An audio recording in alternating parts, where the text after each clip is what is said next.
ओम नमः सिद्धेभ्यः। ओम नमः सिद्धेभ्यः। ओम नमः सिद्धेभ्यः। मंगलम भगवान वीरो मंगलम गौतमो मणि मंगलम कुंद कुंदात्यो जैन धर्मोस्तु मंगलम सर्वमंगल मांगल्यम सर्वकल्याणकारकम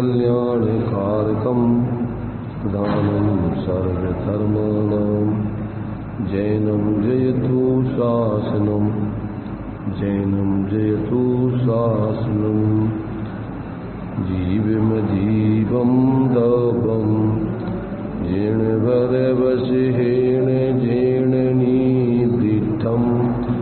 देवीन्द्रविन्दवन्दं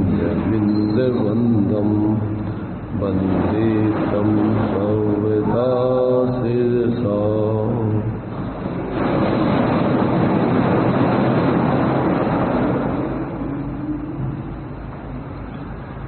द्रव्य संग्रह जी का अपना दूसरे अधिकार की पातनिका लेकर के और इस दूसरे अधिकार में जो 7 तत्व 9 पदार्थों का स्वरूप दिया गया है उसका यहाँ पर अनेक दृष्टिकोणों से पहले संक्षेप में विश्लेषण चल रहा है।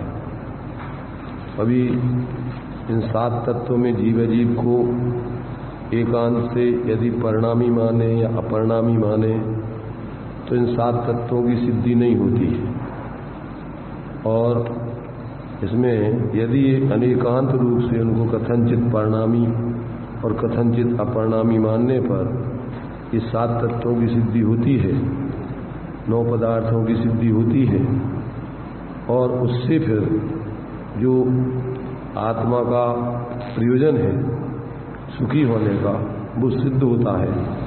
और यदि इनको एकांत से या तो परिणामी मानो या अपरिणामी मानो तो इन 7 पदार्थों की या तत्वों की सिद्धि नहीं होती, और उससे अपना जो आत्महित का प्रयोजन है सुखी होने का वो सिद्ध नहीं होता है। इसलिए यहाँ पर इसको अनेकांत दृष्टिकोण से इन 7 तत्व या 9 पदार्थों की सिद्धि करना जरूरी है, समझना इनको जरूरी है, तभी आपका जो है अनंत सुख का प्राप्त करने का प्रयोजन, मोक्ष की सिद्धि का प्रयोजन, संवर निद्रा तत्व की सिद्धि का प्रयोजन, उसकी सिद्धि का कारण निश्चय रत्नत्रय की सिद्धि का प्रयोजन, और उनका कारण व्यवहार रत्नत्रय, ये सब चीजें सिद्ध होती हैं। और इसी प्रकार से ये अनंत दुख यानी अज्ञानी जीव मिथ्या दृष्टि का जो आकुलता उत्पन्न करने वाला जो चतुर्गति का दुख है और जो इंद्रिय जनित सुख है जो वास्तव में दुख रूप ही है, वो संसार रूप है, संसार का कारण है।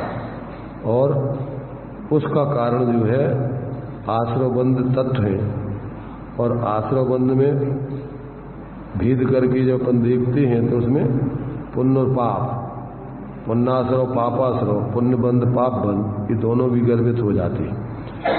और उसका कारण जो है पूर्वोक्त निश्चय रत्नत्रय का अभाव, और अभाव अस्थि रूप में कहें तो मिथ्या दर्शन ज्ञान चारित्र का सद्भाव, और उसका कारण गृहीत अगृहीत मिथ्यात्व माने जो दोनों प्रकार का मिथ्यात्व है वो सिद्ध होता है।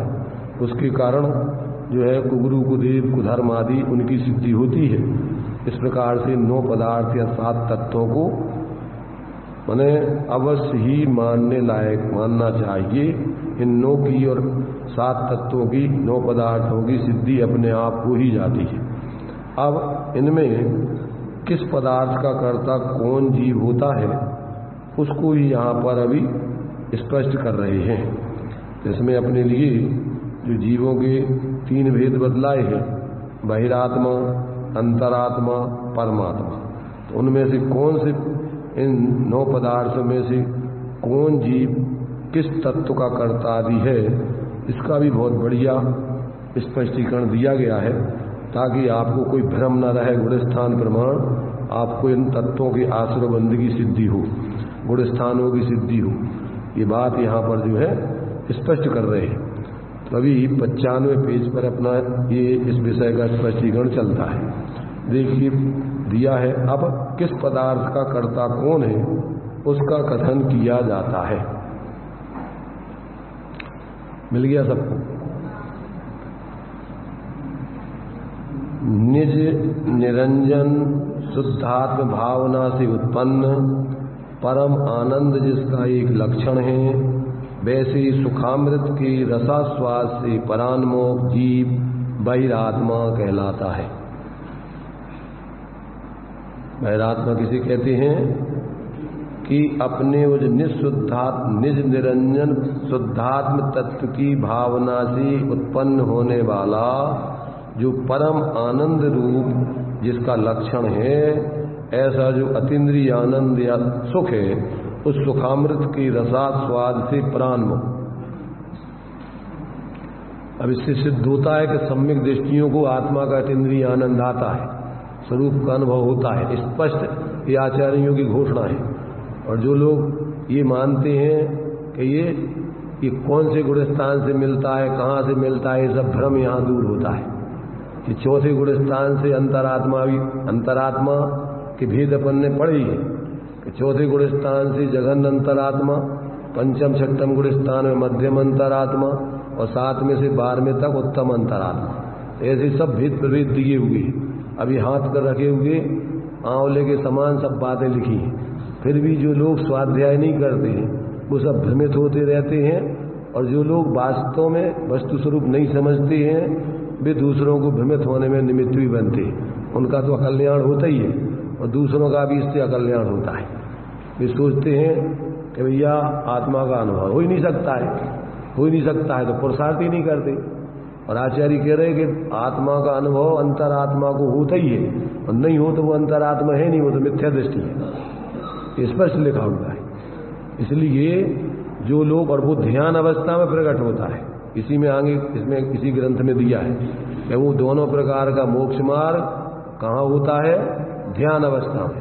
इसलिए सबको ध्यान का अभ्यास करने चाहिए, चाहे गृहस्थ हो, चाहे मुनिराज हो, जो भी हो, चाहे अवृत्ति हो और चाहे वृत्ति हो, सबके लिए आत्मा का अनुभव हो सकता है।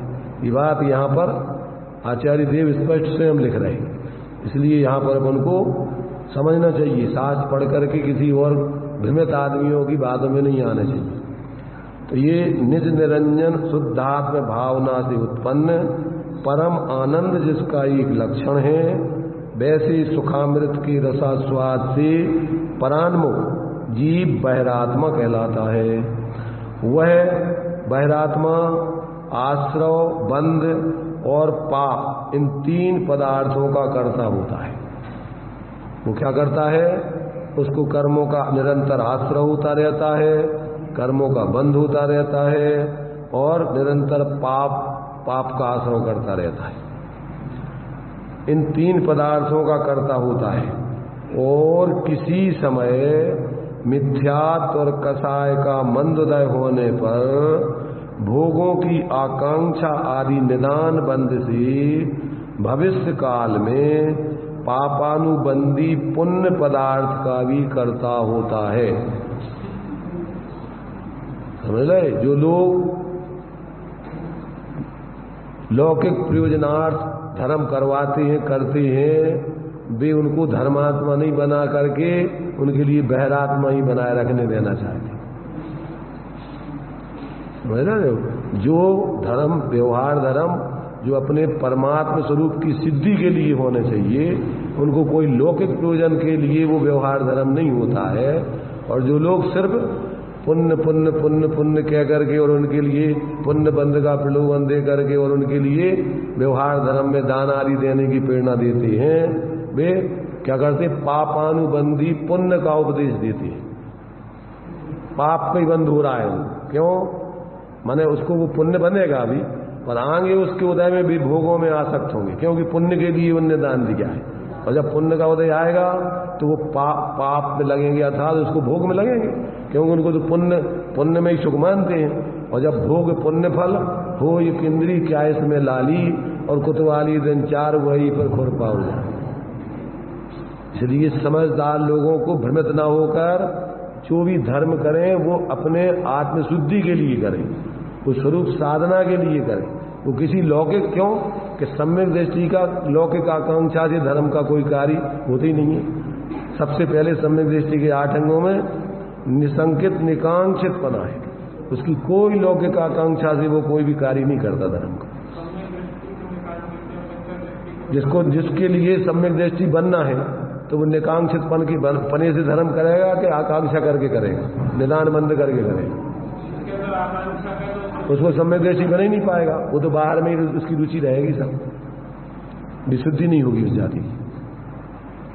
तो वो इस प्रकार से कदाचित उसके मिथ्यात्व और कथाएं थोड़ी मंद हो तो वो लौकिक आकांक्षा के लिए निदान बंद करके और दान आदि दे देगा, तो उसके लिए पुण्य बंद तो होगा, पर आगे क्या मिलेगा? आगे उसके उदय में भोगों में लिप्त होगा, दुर्गति का पास हो जाएगा। इसलिए अपन को समझाना चाहिए यथार्थ में। पहले के वस्तु स्वरूप तो ये है कि भैया देखो, अपन आसक्ति छोड़ने के लिए दूसरे जीवों को भी धर्म साधना के लिए अपन संयोग करें, अपने कुछ स्वार्थ साधने के लिए अपनों को कोई पुण्य प्राप्त करने के लिए नहीं दें, अपन तो अपनी विशुद्धि के लिए दें। पदार्थों में अपने पास है, मूर्छा छूटेगी, लूप छूटेगा, उससे अपने परिणाम में विशुद्धता आएगी। और जो लोग साधना कर रहे हैं उन साधकों की अपन संयोग करेंगे तो अपन को भी ऐसी साधना करने का अवसर आएगा। ऐसा अपन को वस्तु स्वरूप समझा करके उनके लिए अगर वो जो भी करें तो उनके लिए धर्म बुद्धि से करावे, ना कि कोई लौकिक प्रयोजन के लिए। तो इस प्रकार से जो लोग इस प्रकार से कहते हैं कि कभी वो पुण्य भी करते हैं तो भोगों की आकांक्षा आदि निदान बंद से भविष्य काल में पापानुबंधी पुण्य पदार्थ का भी कर्ता मिथ्या दृष्टि होता है। जो पूर्वोक्त बहरातपने से विपरीत है जी, विपरीत लक्षण वाले सम्यक दृष्टि हैं, वह संवर निर्जरा और मोक्ष पदार्थ के कर्ता होते हैं। विपरीत माने निज निरंजन शुद्धात्म तत्व की भावना से उत्पन्न परम आनंद जिसका एक लक्षण है, ऐसे सुखामृत के रसा स्वाद को लेते हैं, उसमें उसकी साधना में लगे हुए हैं। इसका नाम, उनका नाम सम्यक दृष्टि है। इसलिए अपन को स्वरूप अनुभव का, स्वानुभव का लक्षण बतलाया। वस्तु विचार अध्यावते मन पावे विश्राम, रस्वादत सुख उपजे अनुभव ताको नाम। और अनुभव चिंता मणि रतन, अनुभव है रसकूप, और अनुभव मार्ग मोक्ष को, और अनुभव मोक्ष स्वरूप। यही शांति का मार्ग है और यही शांतिमय है। पूर्ण स्वरूप में लीन हो जाओ सो मोक्ष, और जितना जितना स्वरूप में लीन होते जाओ उतना मोक्ष मार्ग, शांति का मार्ग। तो इस प्रकार से अपन को कहीं भ्रमित नहीं होना चाहिए, ग्रंथों को आचार्यों के पढ़ के अपनी बुद्धि को व्यवस्थित करना चाहिए। किसी भी माने शास्त्रों के अजानकार व्यक्तियों के कहने से अपनी बुद्धि विपरीत नहीं बनाना चाहिए, धर्म से किसी प्रकार के प्रलोभन आदि में नहीं आना चाहिए। ये सब यही कसायों से और यही प्रलोभन से तो जीव संसार में भटक रहा है, और वही धर्म के नाम पे भी अब प्रलोभन आदि फिर पैदा करा के उनकी वासनाएं पैदा कराओ, तो वो कौन तो धर्म का मार्ग है? उसमें क्या दम है? वो तो कर ही रहा थी, बना दी गाल से। उपदेश देने की जरूरत क्या पड़ रही है? तुम 1 पैसा दोगे वो 10 लाख देगा, ये तो सभी उपदेश दे रहे, कौन नहीं दे रहा है? भिखारी कहता है गरीबों की सुनो वो तुम्हारी सुनेगा, तुम 1 पैसा दोगे वो 10 लाख देगा। तो क्या प्रलोभन दे रहे? तो दान नहीं दे रहा वो 10 लाख 1 लाख से 10 लाख रुपया के लिए दे रहा, वो व्यापार कर रहा वो। इससे अच्छा व्यापार क्या कौन सा नहीं होगा? मान सम्मान भी मिल रहा, पूजता भी हो रही, धर्म भी हो रहा, और आमदनी की आमदनी हो रही। आम के आम, गुठलियों के दाम, इससे अच्छा धर्म और कौन नहीं होगा। इसलिए भैया ऐसा धर्म नहीं है जी कि तुम 1 पैसा दोगे वो 10 लाख देगा। अरे तुम सारी संपत्ति दोगे और तुम्हें अनंत स्वरूप की आमदनी कराएगा। वो पैसों की दुकानदारी नहीं है उसके पास। परमात्मा के भैया पैसा है कि आत्मा का केंद्रीय आनंद है, कहां से देगा तुम्हें? जो वो कर रहा है वही तुम्हें देने की प्रेरणा देगा, वो कि तुम इसको त्याग करोगे और तुम्हें अनंत आनंद मिलेगा। ये क्या जड़ मूल पैसों में क्या रखा है, धूल मिट्टी में। भाई इन पैसों में जितने हैं उतने तो तुम उन्हीं में तो तुम और व्यवस्थाओं में परेशान हो। और तुम्हें ज्यादा दे दें तो और मरोगे, आर्द्र ध्यान करोगे, क्या करोगे, कहाँ लगा दें, कहाँ दे दें, किस में, और अरे क्या उसमें, यही तो आर्द्र ध्यान हो। क्या है, परिग्रह चिंता दुखी जानो। एक चाहे लंगोटी की दुख वाले, एक लंगोटी रहती तब तक उसकी भी सल ले, तो जितने ज्यादा पैसा होंगे उसकी ज्यादा आकुलता होगी, ये शांति मिलेगी। परिग्रह 24 वेद त्याग करें मुनिराज जी, तृष्णा भाव छेद, घटती जान घटाइए। मुनिराज ने तो सब प्रकार के परिग्रह छोड़ के अपने स्वरूप की मस्ती को भोग रहे हैं, और तुम उनकी पूजा भक्ति करके परिग्रह चाह रहे हैं। उनके भगत हो तो उनके विरोधी हो तुम। गांधी जी के भगत लोग गांधी जी के साथ में चल रहे, गांधी जी की जय जयकार बोल रहे, और गांधी जी कह रहे हैं कि भैया अपन को विदेशी कपड़े यूज नहीं करना, अपने देसी कपड़े बनाओ पहनो, और वो सब पहने, और गांधी जी की जय। गांधी ने कहा ये बताओ कि तुम हमें गाली दे रहे हैं कि हमारी जय बोल रहे हैं। हम तुमसे जो कह रहे हैं उसे उल्टे चल रहे तुम, और तुम हमारी जय बोल रहे हैं। काय के लिए बोल रहे जय? अरे भाई हम जो कह रहे हैं वो तो तुम कर नहीं रहे, उसे उल्टे चल रहे, और हमारी झूठी जय बोल रहे। काय के लाने बोल रहे, हमारी जय मत बोलो, पर जो हम कह रहे हैं वो करो, तो हमारे सच्चे भगत हो तुम। इसलिए भाई देखो, कोई भी महापुरुष आपको इस परिग्रह आदि को बढ़ाने की प्रेरणा नहीं देता है। निदान माने भविष्य में अपने लिए ये मिल जाए, आगे हमारे लिए भी ये परिग्रह मिल जाए, ये संपत्ति मिल जाए, स्वर्ग मिल जाए, ये क्या है? निदान आगे की भोगों की, पदों की आकांक्षा करना ही निदान बंद है। तो यहां पर अपन को देखो, धर्म में तो कोई बाहर का चाहिए ही नहीं ना, वो तो अंदर में अपने परम सुख है, शांति है। तो अपन को तो ये सब विकल्प छोड़ के उसकी आराधना करना, उसका नाम धर्म है। इसलिए ये अंतरात्मा तो इस बहिरात्मने की वृत्ति वालों से विपरीत क्या होता है, इससे विपरीत होता है। वे बाहर की चीजों में आ सकते हैं, और वो बाहर की चीजों से विरक्त होके अपने स्वरूप में आसक्त होता है, उसकी आराधना करता है, उसी का नाम अंतरात्मा। कर सकता है अगर करना चाहे तो, जब तो सम्यक सन्मुख होगा। सम्यक सन्मुख कौन होगा? जो बिना आकांक्षा के करते हुए अपनी स्वरूप आराधना के लिए प्रयत्नशील है, उसको सम्यक सन्मुख मिथ्या दृष्टि किसे कहती है? जो बुद्धिपूर्वक जो बहिरात्मा पने की वृत्ति है उसको छोड़ रहा है और अंतरात्म वृत्ति को जीवन में प्रकट करने के लिए प्रयत्नशील है, उसी को तो सम्यक सन्मुख कहते हैं। इसी भाव में अथवा एकाध भाव में बन जाएगा सम्यक दृष्टि। जैसा जितना तीव्र पुरुषार्थ करेगा तो इसी भाव में बन जाएगा। और यदि ऐसे ही उसकी बुद्धिपूर्वक अपने स्वरूप साधना के लिए प्रयत्नशील रहेगा तो विपरीतता को तोड़ करके और अंदर में अपने स्वरूप की प्राप्ति उसको होगी। क्योंकि विधि तो यही है भाई, जितने भी अंतरात्मा बनेंगे वो कोई परमात्मा बनेंगे क्या? कौन बनेंगे अंतरात्मा? बहिरात्मा ही तो बनेंगे। तो बहिरात्मा बने की दृष्टि बुद्धिपूर्वक छोड़ेंगे, इसलिए उपदेश दिया अपन को शिक्षा, बहिरातमता ही जान तज अंतर आत्म हुजे। तो मित बहिरात्मा अंतरात्मा हो सकते होंगे जब ही तो उपदेश दे रहे। तो जो उसके लिए प्रयत्नशील होगा तो बनेगा, और जो नहीं करेगा प्रयत्न, उल्टा प्रयत्न करेगा, बाहर के भोगाकांक्षा आदि की इच्छा करेगा तो बहिरात्मा ही बनता जाएगा। तो उसका कैसे अंतरात्मा बनेगा वो?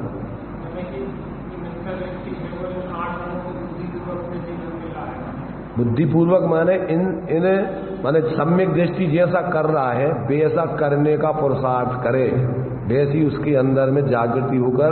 लोग में भी कोई गरीब है, अमीर बनना चाहता है, तो जो लोग अमीर बने, जैसे कैसे बने कि वो बढ़िया जो है अपना पुरुषार्थ, न्याय नीति ईमानदारी पूर्वक जिए, अच्छा माल ला करके जनता को दिया, जनता का विश्वास लिया, उनके लिए सुविधाएं दी, जनता ने भी उनसे माल खरीदा और उनके लिए कम से कम आमदनी में ज्यादा से ज्यादा माल बेचा, उसकी धीरे धीरे पूंजी बन जाएगी। अब तुम बेईमानी करोगे, दुकान खोली और सोचोगे लूट लो इनको, नंबर 2 का माल दो और दूने पैसा लो, तो कितने दिन चलेगी तुम्हारी दुकान? अरे जो ग्राहक खरीदेगा वही कहेगा कि भैया उनके पास मत जाना, तुम बहुत लुटेरा आदमी है, बेईमान आदमी है, माल नकली देता है और पैसा ज्यादा लेता है, कितने दिन चलेगी तुम्हारी दुकान?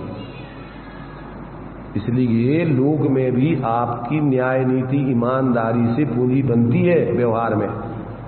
बाहर में लोग भी तुम्हारे ऊपर विश्वास करते हैं प्रमाणिक आदमी का, अप्रमाणिक आदमी बेईमान आदमी का कौन विश्वास करेगा? तो ये तो धर्म का मार्ग है। इसमें कब तक तुम्हारे लिए तुम बाहर में ऐसे पुण्य के भोगते रहोगे? अरे पुण्य उदय तिनके भी नाई सदा सुख, उनका भी पुण्य का उदय सदा एक सा नहीं रहेगा। अभी पुण्य का उदय है और यदि आप उस पुण्य का दुरुपयोग करोगे तो पाप का बंद हो जाएगा, दुर्गति में पाप का उदय चालू हो जाएगा। कितनी देर लगना है? अरे पूर्व के तुम्हारे मंदकसाय आदि के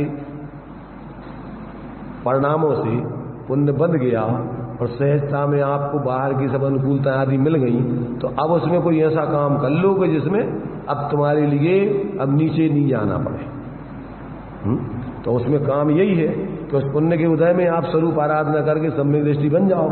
तो जब तक आप यहाँ रहोगे तो यहाँ पर भी तुम आनंद से अपना जीवन जियोगे, और आगे के लिए चूंकि अब तुम्हारे सम्यक दृष्टि बन जाने पर विपरीत परिणाम होंगे नहीं, किसी दूसरे जीवों का अहित करने का भाव होगा नहीं, सब जीवों का व्यवहार में हित करने का भाव होगा।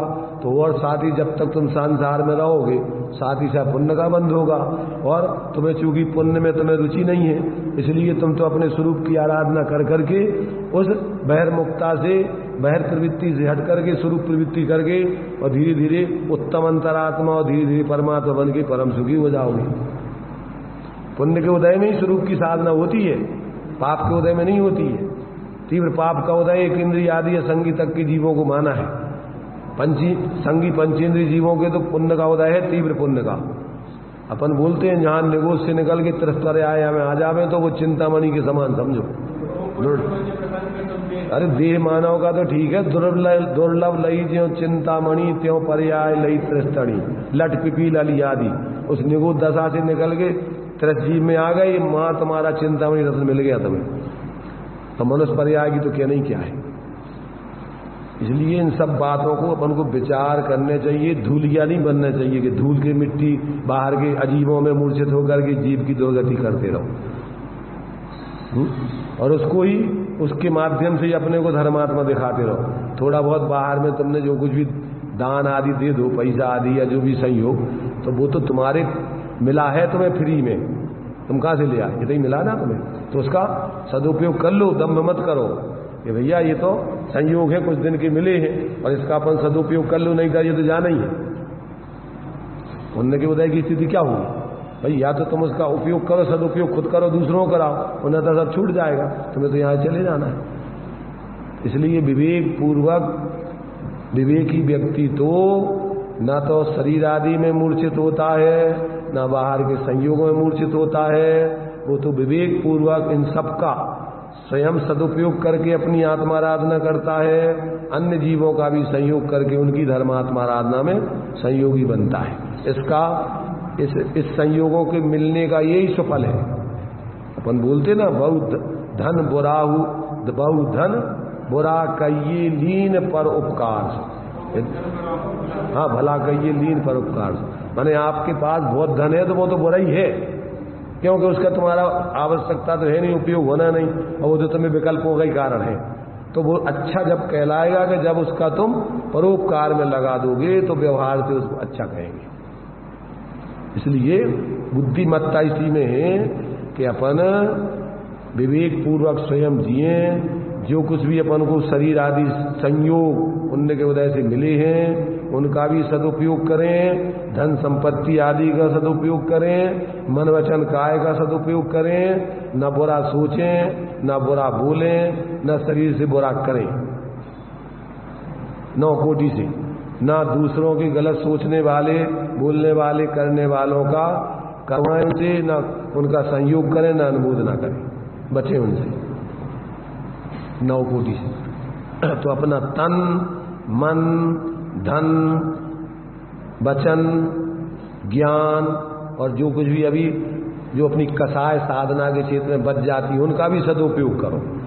कसाय का सदुपयोग क्या है? कि कसाय का सदुपयोग यही है कि उस कसाय से कसाय बढ़ाने के काम मत करो, उस कसाय में धर्म साधना के काम करो। अभी अपन यहाँ बैठे हैं तो यहाँ कसाय पूर्वक ही बैठे, और यहाँ अपन कसाय से ही सुन रहे हैं। कसाय से माने कसाय के लिए नहीं, कसाय पूर्वक अपना जो कसाय माने जो अपनी कसाय है उसको सुनने में लगा रहे हैं। तो ये अपना राग भाव चल रहा है।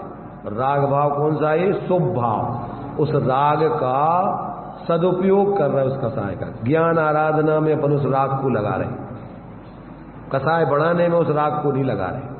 कसाय के कामों में कसाय को लगाओ तो वो क्या होती, उससे और कसाय बढ़ती।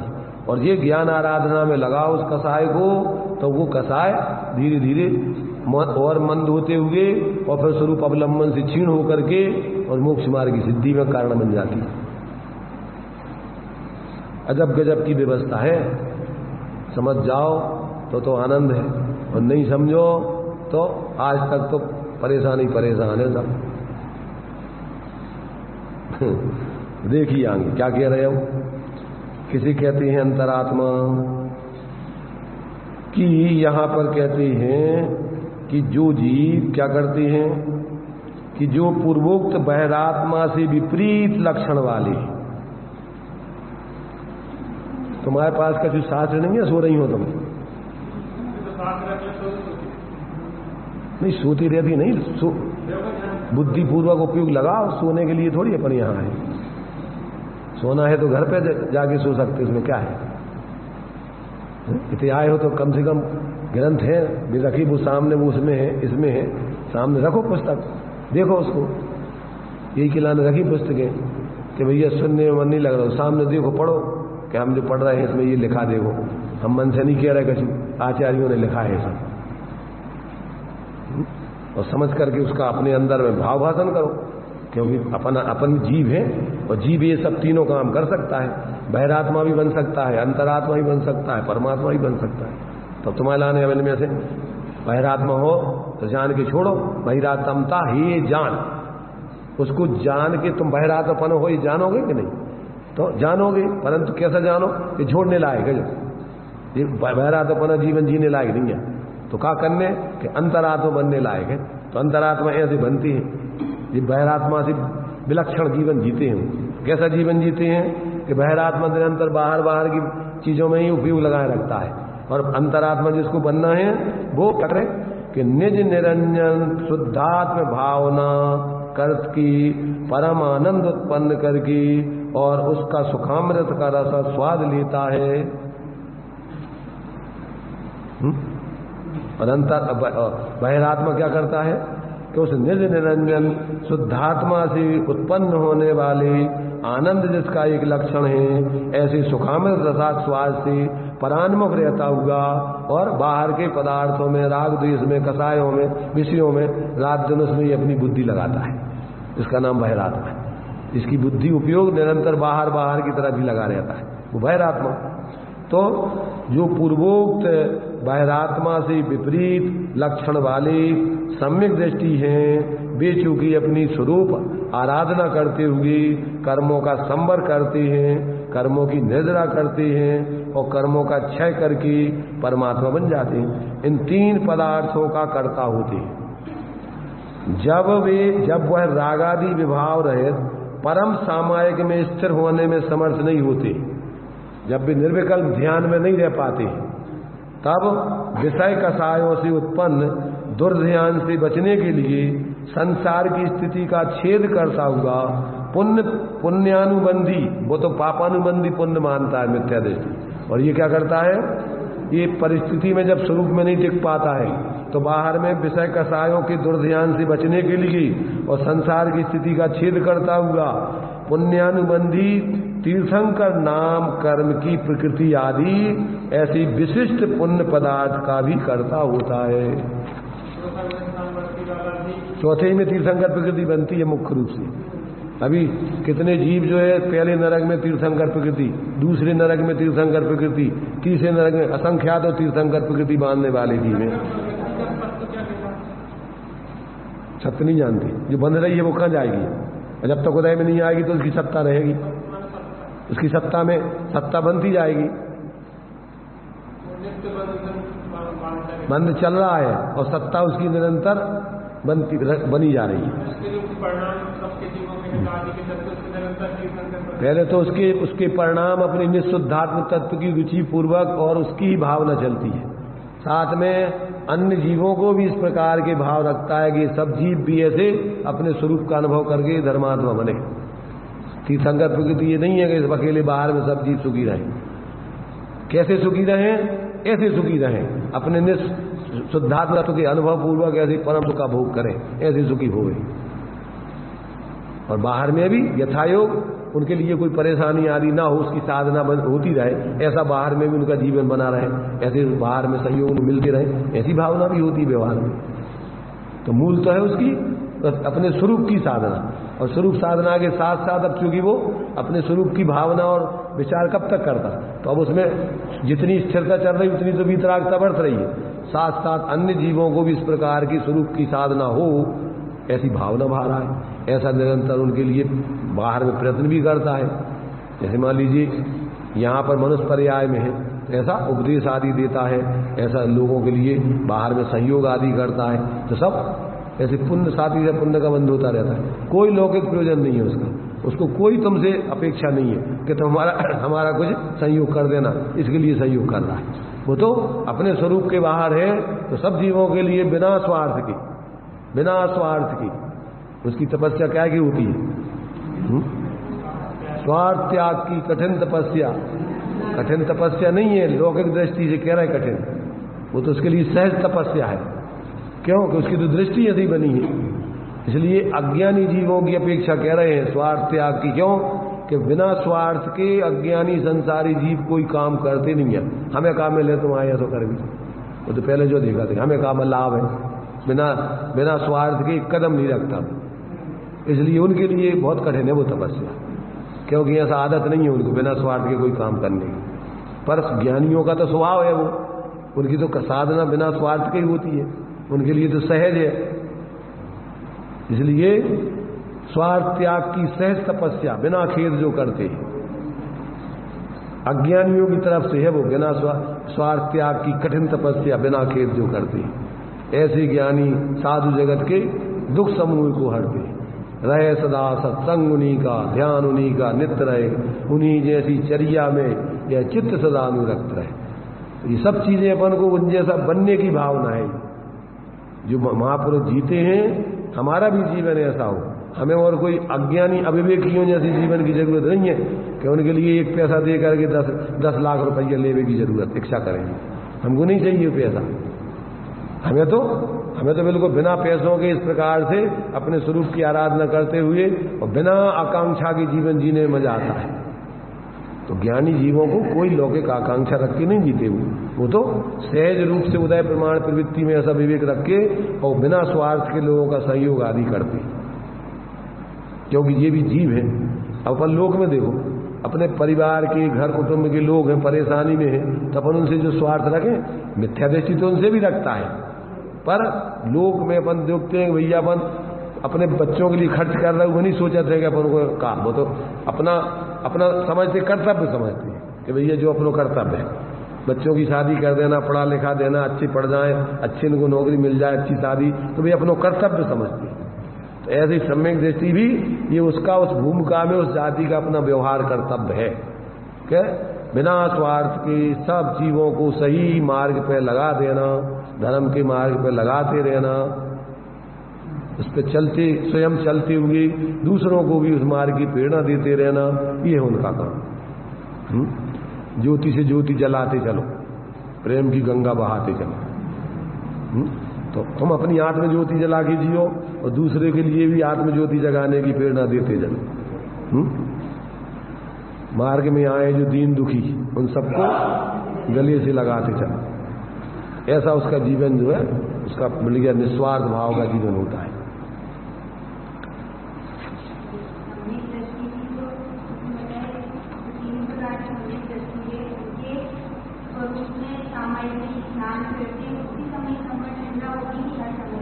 ऐसा है अविरत सम्यक दृष्टि को तो जिस समय वो सम्यक दृष्टि बनता है उस समय स्वरूप ध्यान के करण लब्धि तीन भेद जो है, अधाकरण, अपूर्वकरण, अनिवृत्तिकरण।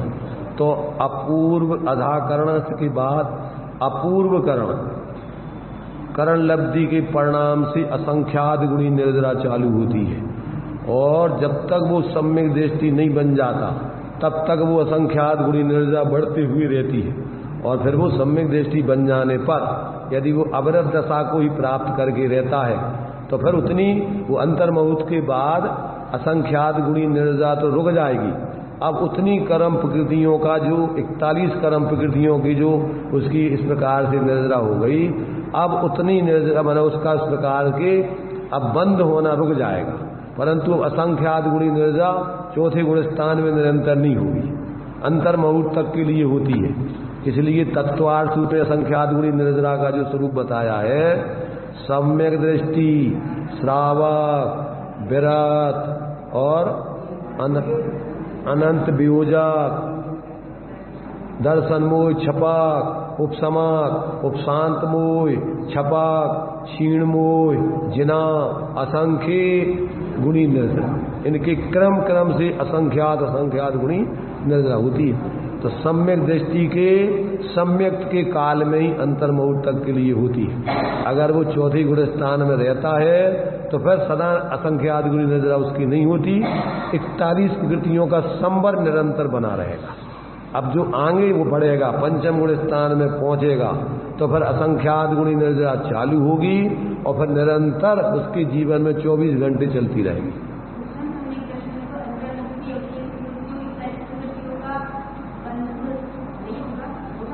कोई भी सम्यक दृष्टि हो, चाहे उपसम बनेगा पहले तो प्रथम उसमें ही होगा, उस समय उसकी 41 प्रकृतियों का आश्रय बंद रुकेगा। पहले तो असंख्यात गुणी निर्जरा होकर के सम्यक दृष्टि बनेगा, और सम्यक दृष्टि बन करके 41 प्रकृतियों का आश्रय बंद उतने समय के लिए रुक जाएगा, असंख्यात गुणी निर्जरा होगी। और अगर मिथ्या दृष्टि बन जाएगा तो फिर बंद चालू हो जाएगा। और यदि वो आगे सम्यक प्रकृति का उदय आएगा तो फिर वो जब तक चौथे गुण स्थान में 6 उपसम सम्यक दृष्टि रहेगा, 41 प्रकृतियों का आश्रय बंद उसके रोका रहेगा। अगर वो तीसरे गुण स्थान में आया तो उस समय भी 41 प्रकृतियों का आश्रय बंद उतने समय रोका रहेगा, अभी नहीं होगा। परंतु यदि वो नीचे चला जाएगा तो फिर आगे दूसरे गुण स्थान में आने पर उसके लिए मिथ्या संबंधी 16 प्रकृतियों का आश्रय बंद चालू हो जाएगा। अभी 25 प्रकृतियों का आश्रय बंद रुका रहेगा, क्योंकि अनंतानंदी का भी अनुदय है। और जैसे मिथ्यात्व में आया उसके सब प्रकृतियों का आश्रय बंद चालू हो जाएगा। और फिर यदि वो सम्यक दृष्टि बन जाए तो फिर उसके 41 प्रकृतियों का आश्रय बंद रुक जाएगा। पहले तो असंख्यात गुणी निर्जरा होकर और फिर उसके 41 प्रकृतियों का आश्रय बंद रुका रहेगा। जब तक वो सम्यक दृष्टि रहेगा तब तक रुका रहेगा। अगर आगे बढ़ेगा, पंचम गुण स्थान में पहुंचेगा तो फिर उसकी असंख्यात गुणी निर्जरा चालू हो जाएगी, और फिर वो निरंतर अगर पंचम गुण स्थान में रहेगा तो बनी रहेगी। आगे बढ़ेगा, आगे मुनि बनने की माने अगर साधना करेगा तो फिर वो पंचम गुण स्थान से सीधे सप्तम में जाएगा। छठम गुण स्थान चढ़ने का नहीं है, पहले से भी सप्तम में जा सकता है, चौथे से भी सप्तम में जा सकता है, और 5वें से भी सप्तम में जा सकता है। छठवां गुण स्थान तो सप्तम के बाद नीचे उतरने का है। फिर जब एक बार सप्तम के बाद छठे में आ जाएगा तो फिर छठे से 7वें में जा सकता है। परंतु इधर से सीधा मिथ्या से पंचम गुण स्थान से या चौथे गुण स्थान से वो 6वें में, ऐसा 5वें से 6वें में नहीं जाएगा। 5वें से पहले ध्यान में 7वें में जाएगा, और फिर विकल्प में आएगा तो फिर छठम में आएगा। क्या तुम लोग कहीं के ईंट कहीं का रोड़ा भानुमती ने कुनमा जोड़ा। यहाँ मुनि के बेस से यहाँ कोई गुण स्थानों का संबंध नहीं है। पहले से 7वें में जाएगा तो बाहर में मुनि होगा, जो मिथ्या दृष्टि वही जाएगा। मिथ्या दृष्टि श्रावक 7वें में नहीं जाएगा। जो द्रवलिंगी मुनि रहेगा वो द्रवलिंगी मुनि ही क्या करेगा कि एकदम सीधे तत्वों का निर्णय करके स्वरूप में लीन होकर उत्कृष्ट एकाग्रता से सीधे पहले से सप्तम में जाएगा। तो वो जाएगा द्रवलिंग पूर्वक ही, चाहे वो पंचम स्थान वाला मुनि बने, चाहे चौथे वाला बने, और चाहे पहले वाला बने। पहले गुण स्थान से पहले मुनि भी बन सकता है, चौथे से भी बन सकता है, 5वें से ही बन सकता है, पर बिना द्रव्यलिंग के उसको सप्तम गुण स्थान छठम गुण स्थान नहीं होगी। बाहर में 20 उसका मुनि का ही होगा। ऐसा नहीं है कि तुम बैठे बैठे और ध्यान में चले गए तो सप्तम में पहुंच गए और सप्तम में क्या श्रेणी चढ़ गए और श्वेतांबर जैसे भगवान ही बन गए कपड़ा पहने पहने। ऐसे नहीं बनते भगवान। इसलिए पूरा उसका वैज्ञानिक क्रम है कि आप जब भी ऊपर के गुण स्थानों में जाओगे तो आपको बाहर में मुनि राजों का पूर्ण परिग्रह त्याग आदि करके द्रव्यलिंग होगा ही होगा। और ऐसे ही व्यक्ति स्वरूप में विशेष ध्यान करके फिर छठम आदि से, 5वें से, चौथे से, पहले से वो कहाँ जाएगा, सीधे ध्यान सप्तम में जाएगा और इसके बाद फिर छठम में आएगा और फिर छठम सप्तम में झूलता रहे तो वो मुनि राजों का भावलिंग उसके बराबर द्रव्यलिंग के साथ बना रहेगा। और यदि वो बाहर के उलझ गया साधु के योग, उसने सिर्फ 28 मुनि राजों का काम क्या है, ज्ञान ध्यान तपो रक्ता तपस्वी सा प्रशस्ति विषया सा वसाती तो निरारंभो अपरिग्रह ज्ञान ध्यान तपो रक्ता तपस्वी सा प्रशस्ति। साधुओं का काम ज्ञान ध्यान है, बिना आरंभ बिना परिग्रह के किसी प्रकार के काम नहीं करेंगे कोई भी। जिसमें स्थावर स्थिर जीवों की हिंसा होती हो ऐसा कोई कार्य न करेंगे, न कराएंगे, न करते की अनुमोदन न करेंगे। 9 कोटि से त्याग सटकाए जीवना हननते सब विद द्रव हिंसा डरी रागादि भाव निवारते भावित न हिंसा उतरी। उनके जीवन में ऐसी कसाएं नहीं होती जनसाधारण के जीवन में होती। छोटी छोटी बातों पर मेरी तेरी एक दूसरे के प्रति दुर्भाव, किसी ने कुछ भी बोलने लग जाना, उनकी समिति नहीं है। अगर वे बोलने में सावधानी रखते हैं, जग सुहित कर सब अहित हर सुति सुखद सब संशय हरे भ्रम रोग हर जिनके वचन मुख चंद्र से। वे कुछ भी यदवा तदवा नहीं बोलते कभी भी, और कठोर वचन तो बोलते ही नहीं है कभी, हितमित प्रिय वचन बोलते हैं। कोई उनके संग दुर्व्यवहार करे तो बेदुर्व्यवहार नहीं करेंगे। न तो क्या अंतर रहा उनमें, उस दुष्ट में और उनमें क्या अंतर रहा। इसलिए कोई उनके संग कैसे ही व्यवहार करे परंतु वे तो हितमित प्रिय वचन ही बोलेंगे, अन्यथा मौन रहेंगे। राजा श्रेणिक ने यशोधर मुनिराज के ऊपर उपसर्ग आदि किया, पर मुनिराज अपने ध्यान में रहे, उनके बारे में कोई दुर्विचार नहीं। फिर आकर के उन्होंने उनको नमन किया तो उनके लिए आशीर्वाद दिया, तुम्हारा हित परम हित हो, तुम्हारे पाप क्षय हो। ये नहीं है कि तुम्हारा सत्यानाश हो, तुमने हमारे ऊपर उपसर्ग किया। तो उनके जीवन में कभी किसी का अहित का भाव पैदा ही नहीं होता। भाई ये बेचारा भोला जीव है, ये समझ नहीं रहा है, ये हमारा अहित नहीं कर रहा है, कि अपना ही दुर्भाव करके अपनी गति बिगाड़ रहा है, अपने ही परिणाम खराब कर रहा है। वो नहीं अपने परिणाम खराब करेंगे, वो बस जान के मध्यस्थ रहेंगे। इसलिए साधक व्यक्ति मुनिराज का जीवन परम उत्कृष्ट जीवन है, पंच परमेश्वरी का जीवन बहुत अलौकिक जीवन है, सामान्य जनता से उनका मेल नहीं खाता है। इसलिए वो लौकिक जनों जैसी उनकी वृत्ति नहीं होती है। मुनि नाम अलौकिक ही वृत्ति, और सम्यक दृष्टि अलौकिक दृष्टि, सम्यक दृष्टि की अलौकिक दृष्टि हो जाती है। वृत्ति तो धीरे धीरे अब वो स्वरूप आराधना का जितना उत्कृष्ट अभ्यास करेगा वो वृत्ति धीरे धीरे बनेगी, पर उसकी दृष्टि जैसी मुनिराज की है ऐसी दृष्टि अपने स्वरूप की। सभी सम्यक दृष्टियों की दृष्टि परद्रव्यों से भिन्न अपनी आत्मा में ही अपनेपन की होती है, इसके अलावा एक परमाणु मात्र भी हमारा नहीं है। इसी दृष्टि की अपेक्षा अपन देखते हैं, अभिप्राय की अपेक्षा कपड़े पहने वाले भी दिगंबर और कपड़ा उतारने वाले भी दिगंबर।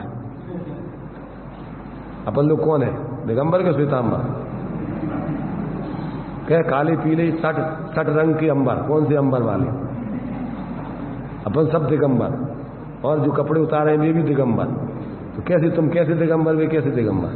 अपनी दृष्टि अपनी अभिप्राय हम यही हमारे लिए योग्य है और कोई दूसरा हम नहीं चाहते। यही मार्ग है दिगंबरों का मार्ग।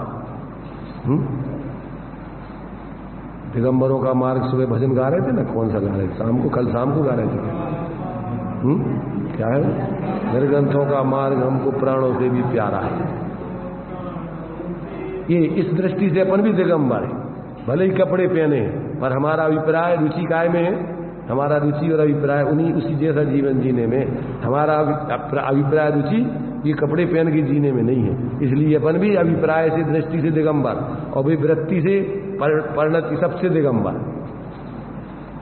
तो ये अपन को, ये अपन ये नहीं है कि तुम कहो तुम कौन, हम दिगंबर, क्योंकि तुम दिगंबर इतने काले पीले नीले लाल सफेद सब कपड़े पहनो, कहाँ दिगंबर हो? हमारी श्रद्धा भी, हमारी वृत्ति नहीं बन रही, पर हमारी श्रद्धा दिगंबर होने की है कि हम यही मार्ग हमारे लिए शांति का है।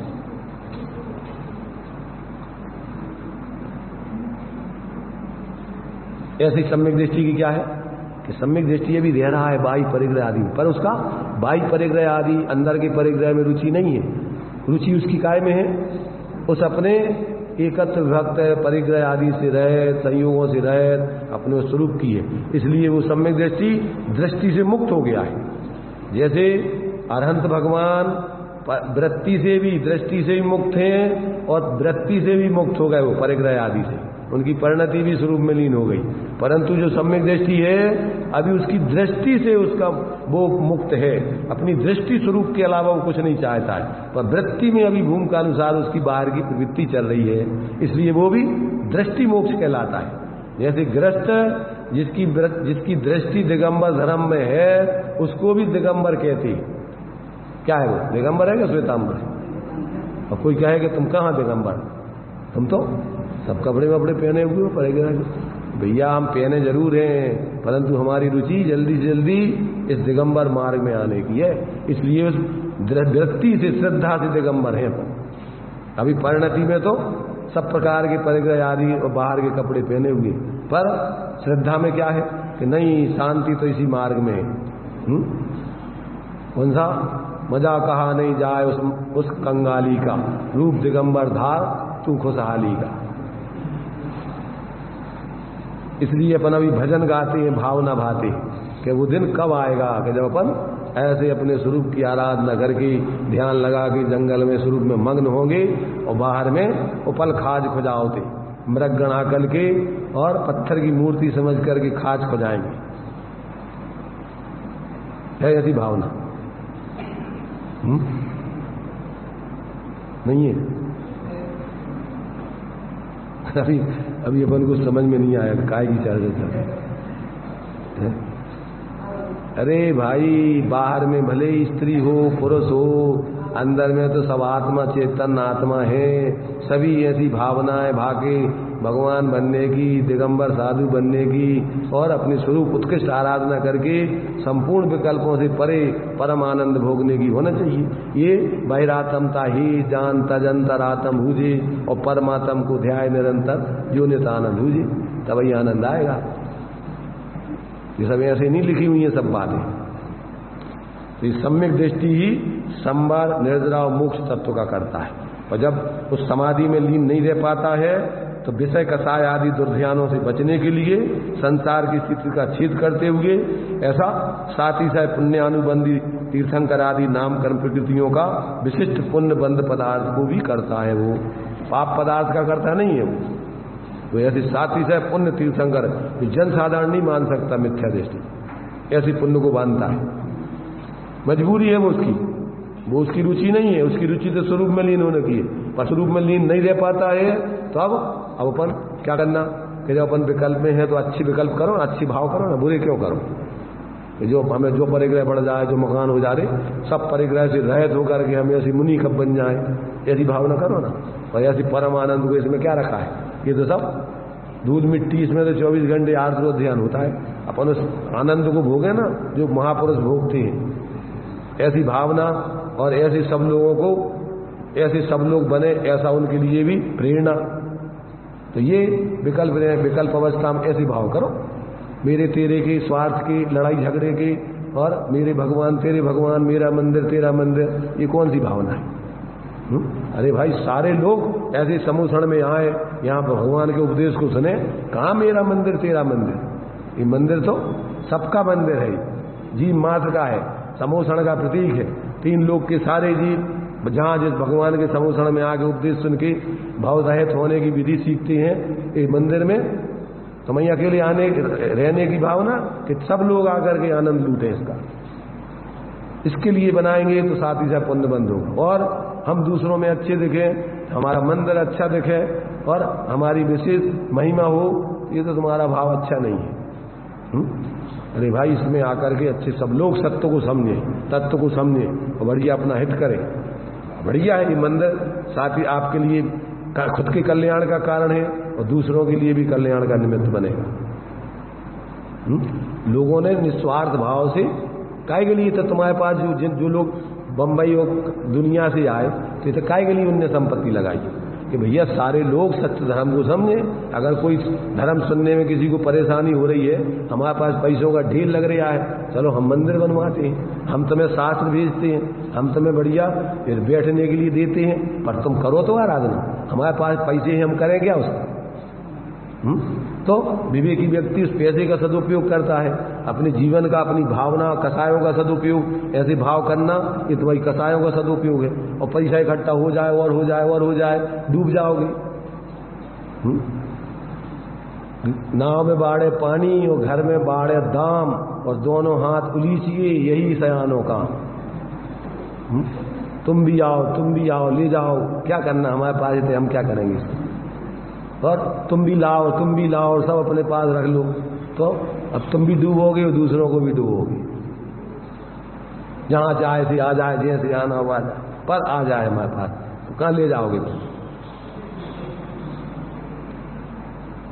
इसलिए भाई थोड़ा बुद्धि को अपन व्यवस्थित करो, अपना सोचना व्यवस्थित करो, अपने जीवन को ऐसा जियो जिस मार्ग पर वो महापुरुष चले।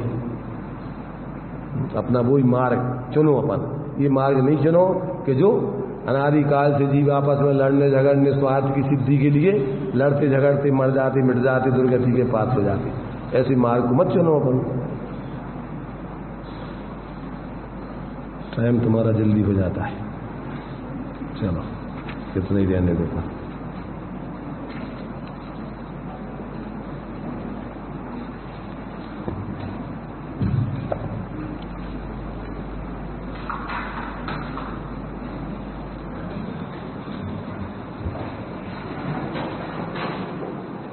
आनंद के झरने झरते प्रदेशों में निज ध्यान जब धरते हैं, मोहर पुछण में तब नष्ट हो जाता, श्रेणी जब चढ़ते हैं। हो अंतर मुहूर्त में ही जिनमें अनंत चतुष्टय धारा है। अंतर मुहूर्त में ही जिनमें अनंत चतुष्टय धारा है। दिगंबर वेश न्यारा है, निर्ग्रंथों का मार्ग हमको प्राणों से भी प्यारा है। निर्ग्रंथों का मार्ग। आज बहुत सुंदर चर्चा आई कि हम दिगंबर हैं, नाना प्रकार के वस्त्रों को धारण की हुई है, फिर भी दिगंबर कैसे हैं? क्योंकि हमारी श्रद्धा दिगंबरत्व में है। हम दिगंबरत्व को ही उत्तम और श्रेष्ठ मानते हैं। निरंतर भावना यही भाते हैं कि कब संत साधु बन के विचरूं, वह घड़ी कब आएगी। वह श्रावक नहीं है जिसे निरंतर मुनिपने की भावना नहीं बनती हो, और वह श्राविका नहीं है जिसे निरंतर आरिका बनने की भावना नहीं बनती हो। उत्कृष्ट साधना का वह निरंतर रहता है। अपनी चर्चा श्री द्रव्य संग्रह जी ग्रंथ के माध्यम से चल रही है। कौन जीव किस पदार्थ का करता है? तो यहाँ पे कहा कि जो जीव अपने स्वरूप के सम्यक श्रद्धान, सम्यक ज्ञान और स्वरूप में स्थिरता से रहित जो बहिरात्मा है, वह आश्रव, बंध और पाप पदार्थ का करता है। और कभी मिथ्यात्व और कसाय के मंद उदय होने पर वह भोगाकांक्षा निदान रूप पुण्य पदार्थ का भी कर्ता होता है, पापानुबंधी पुण्य पदार्थ का भी कर्ता होता है। और सम्यक दृष्टि किसका कर्ता होता है? संवर, निर्जरा और मोक्ष का कर्ता होता है। और जब स्वरूप में स्थिर नहीं रह पाता है तो तीर्थंकर आदि उन शुभ पुण्य प्रकृतियों का वह विशिष्ट प्रकार के सुंदर यानी कि शुभ भावों से करता है। इस प्रकार से आज चर्चा हुई कि कौन किस पदार्थ का करता है। आगे से चर्चा।